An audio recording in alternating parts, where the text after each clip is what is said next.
Welcome to another episode of Bossing English with Mr. F. Today we're going to be looking at this question and comparing poems with Bayonet Charge, one which is the obvious choice but maybe less interesting, and one which is the less obvious choice but maybe the meatier one to be able to write more conceptualized exploratory response to. Compare how the reality of war is presented in Bayonet Charge by Ted Hughes and in one other poem from Power and Conflict. Okay, so we know that when we're comparing poems, these are the things that we need to do. We need to talk about language, structure, form, and context. And whenever we do that, we need to be linking that back to, the meanings of the poem. I should have put an S there, plural, because there are multiple meanings. And also linking back to the idea of the keywords of the question, which is the reality of war. So, which is really the meaning of the poem in this instance. So if I talk about language, I'm going to link that to reality of war. Same with structure, same with form, same with context. And likewise when I compare it to poem B. Now, the obvious choice here for poem B would be Remains by Simon Armitage. Well, let's have a look at why that is. Okay, well, both use colloquial language to express the experience of the reality of war. In this poem, we get the idea of lugging a rifle and the idea of the etc., which is kind of informal, and showing maybe that the squaddie or the soldier is the rifleman here is maybe uneducated or less well educated than, say, someone more senior in the armed forces. And in Remains, we get the idea of I swear and the squaddie speak, if you like. We also get visceral language in both. Here we get the central imagery of his heavy sweat and sweating like molten iron. So that really sensual imagery of a raw seamed hot khaki. So the uncomfortable hot experience of that moment in the war is brought viscerally to life in the same way that the idea of tossing his guts of the person he shot in Remains does as well. Both start in media res, so the structurally that's something we could talk about. Suddenly He Awoke and Was Running, and we know that Remains starts in media res as an anecdote of an episode in the war is revealed to us, and both are from a soldier's point of view. So we're getting the reality of war of two different soldiers, one in the First World War and one in the Iraq War, so that we get a contextual difference there, but a similarity in the speakers. But maybe that's a bit restrictive in what we can say about it. And finally, in terms of form, we've got the irregular 8-7-8 stanzas here, and we could talk about why that irregularity is important in terms of the break from routine and training as this soldier has a kind of meltdown and crisis, compared to the regular beat-like quatrains in Remains. Okay, fine, I can do a good answer with that, but I want to show you why I think War Photographer is the more interesting choice here. Okay, let's go through this.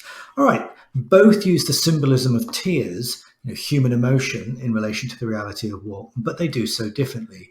In Bayonet Charge, the soldier's patriotic tear that had brimmed in his eye, so that's in the past tense. That patriotic tear is in the process of being sweated out and disappearing, as by the end of that poem, king, honour, human dignity, etc. are dropped like luxuries he can't afford as the fight or flight reflex kicks in and he decides to flee rather than to fight. So that patriotism, that idealism only gets him so far,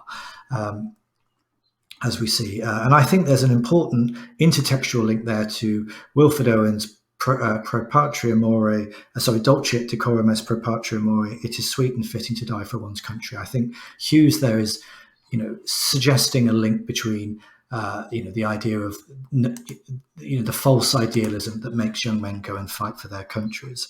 And in War Photographer, the reader's eyeballs prick with tears between the bath and pre-lunch beers. We get that at the bottom there. Here again, it's that kind of sentimentality, that only goes so far for the public. They see the photos in the Sunday supplement, they'll shed a tear or two, but they'll forget about it by the time they're at their Sunday pub lunch. And that's the problem that the war photographer is facing in trying to document the reality of war for an apathetic general. The other interesting thing in terms of language is the sense of scale. Both zoom out from individual experiences of the reality of war, but they do so at different scales. One is at a cosmic scale, and we get the idea of fate as the soldier kind of sees the bigger picture. In what cold clockwork of the stars and the nations was he the hand pointing that second? So he's become a fate, as it were, and we zoom out to a cosmic scale where we get the stars and the nations and history all kind of combining into this one person and the choice he must make. For the war photographer, we get this global listing of conflict zones, divided up by the Caesuras, Belfast, Beirut, Phnom Penh.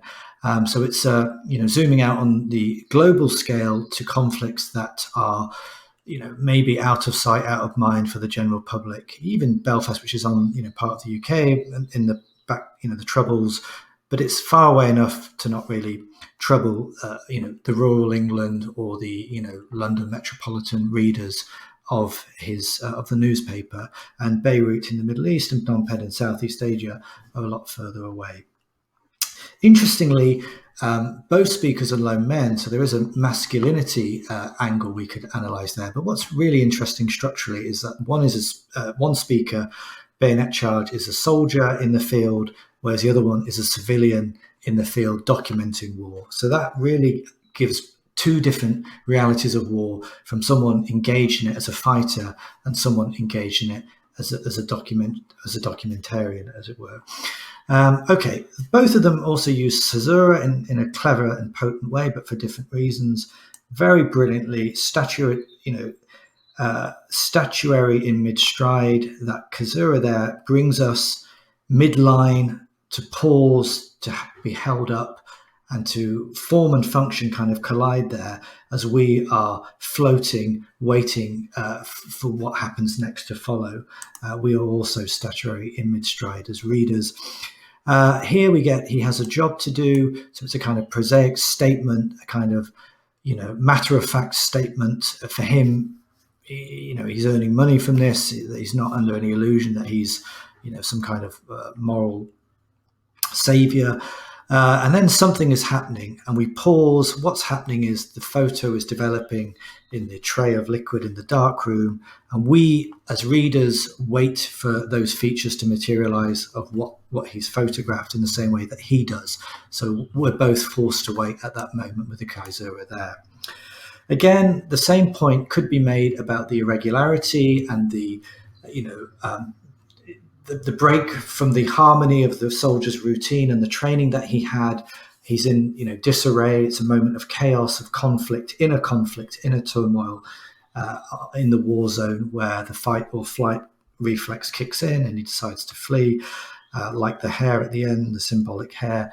Whereas here we get in war photographer, we're in a more routine, regular sestets, as this is a routine lifestyle, of visiting war zones, returning home, looking at developing the photographs, and then having them published, and being aware that they're having little impact on a disaffected, apathetic public.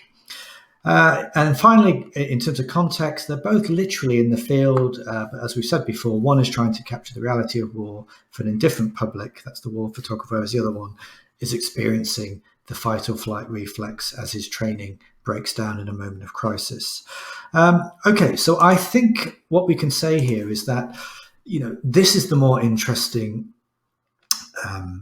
comparison, because we're able to do an exploratory, critical response and conceptualized response, where we're talking about the civilian's view of war in the field compared to a soldier's view of war in the field.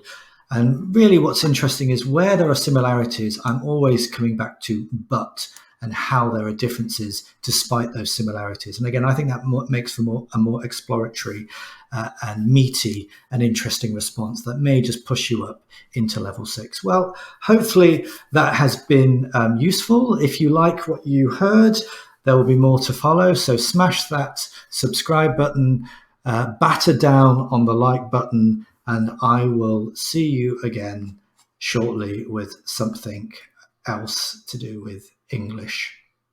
Bye for now.